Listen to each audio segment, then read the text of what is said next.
സ്ഥാനാർത്ഥി നിർണയത്തിനെതിരെ എ.ഐ.സി.സി വക്താവ് ഷമാ മുഹമ്മദിന്റെ ആരോപണങ്ങളെ ചൊല്ലി കോൺഗ്രസിനകത്ത് വിവാദം പുകയുന്നു. ഷമാ മുഹമ്മദിനെതിരെ രൂക്ഷമായ പ്രതികരണവുമായി കെ സുധാകരൻ രംഗത്തെത്തി. ഷമാ പാർട്ടിയിൽ ആരുമല്ലെന്നായിരുന്നു സുധാകരന്റെ പ്രതികരണം.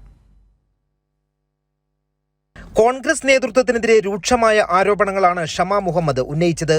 കോൺഗ്രസ് സ്ഥാനാർത്ഥി പട്ടികയിൽ മുസ്ലിം വിഭാഗത്തിനും വനിതകൾക്കും മതിയായ പ്രാതിനിധ്യം നൽകിയില്ലെന്നായിരുന്നു ആരോപണം.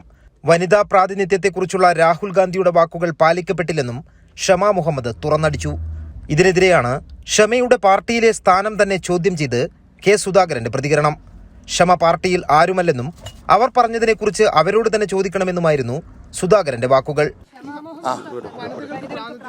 അതൊക്കെ അവരോട് ചോദിച്ചാൽ മതി, അവരൊന്നും പാർട്ടിയിൽ ആരുമല്ല. സ്ഥാനാർത്ഥി പട്ടികയിൽ ന്യൂനപക്ഷത്തിന് പ്രാധാന്യമില്ലെന്ന ഷമയുടെ ആരോപണവും പാർട്ടിക്കകത്ത് വലിയ ചർച്ചകൾക്കാണ് വഴി തുറന്നത്. ഷമയുടെ ആരോപണങ്ങൾ പിൻപറ്റി സമൂഹ മാധ്യമങ്ങളിലും വാക്പോര് തുടരുകയാണ്. കണ്ണൂർ സീറ്റ് ലഭിക്കാത്തതിനാലാണ് ഷമ അനാവശ്യ വിവാദങ്ങൾ ഉണ്ടാക്കുന്നതെന്നാണ് നേതൃത്വത്തെ അനുകൂലിക്കുന്നവർ തിരിച്ചടിക്കുന്നത്.